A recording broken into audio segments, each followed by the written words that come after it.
the other cars as well. You know, that's what gets very tricky when you start leasing engines, is when you find advantages in there, you know, those advantages are going to be distributed to every car, really. And there's no other way around it, because perhaps that tune-up needs a different piston or a different, you know, some sort of a different cam or some part of the engine to make it live all day long. So, you know, that's unique. That's what happens in this sport. So now Paul and Brad need to make, if they really truly have an advantage, they have to decide how they're going to manage that advantage this year and not race against it. You know, if it was a Hendrick engine, they'd be racing against it. You know, anything I find in the engine side, it goes out to all the leased cars. They pay, you know, a lot of money to lease a good power plant, and they deserve the best we have, so we treat them just like a house car. We had Travis Geisler with us last week in Bagman, and I asked him, you know, well, what are you going to, you don't just get it, and they're going to put their own spin on it. I mean, of course they are. I mean, they're Penske Racing. Yeah. But that relationship is going to be interesting to watch develop. Certainly. It is. It's something we've learned over time. You know, we've been in the Hendrick has been in the leasing program for a long, long time, as well as Yates. You know, they've done the same thing. So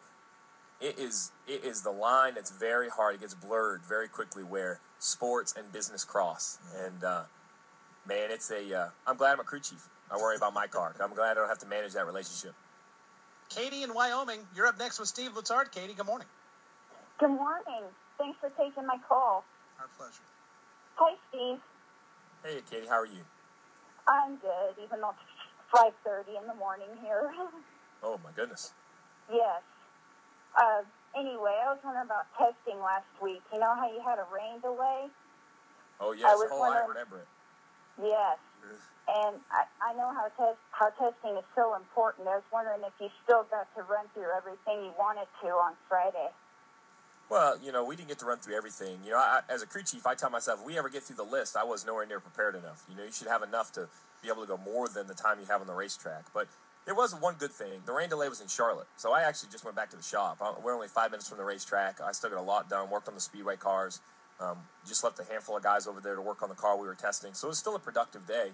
But without a doubt, track time is extremely valuable. So, you know, I think that rain in Charlotte is causing Nashville to get really busy. I think the next 2 weeks, maybe the next 3 weeks, Nashville's going to have a lot of cars on it. A lot of guys trying to figure out what they need to do.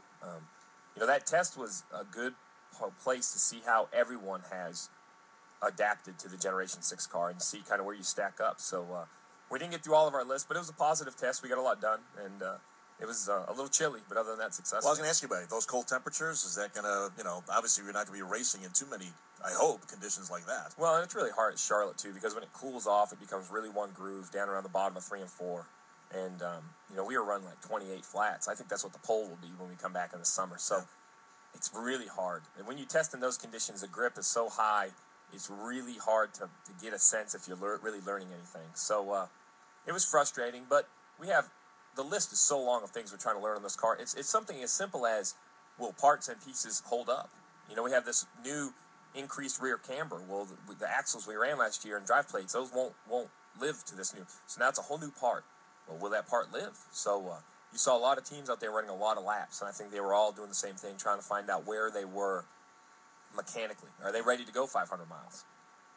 Why is Nashville the go-to place? I know that pickings are slim on the track front, that where you can do, you know, tests and not be charged for them now. But why is Nashville? Why does everybody wear that concrete out of Nashville? Well, there's a few reasons from our standpoint, Bag. You know, the first one, and this seems silly, but it's the biggest track available with soft walls.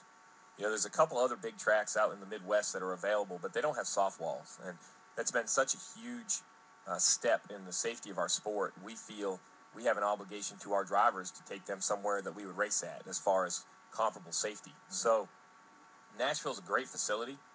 Its upkeep is there. I mean, you can go. It's not close, but reasonably close to go test. And there's really not a whole other faster tracks. You know, Pikes Peak, we've been out there a few times, but, you know, it gets a little chilly in January in Pikes Peak. It's hit or miss on the weather. It's hit or miss on Nashville on the weather, but there's just really not a whole lot of other options.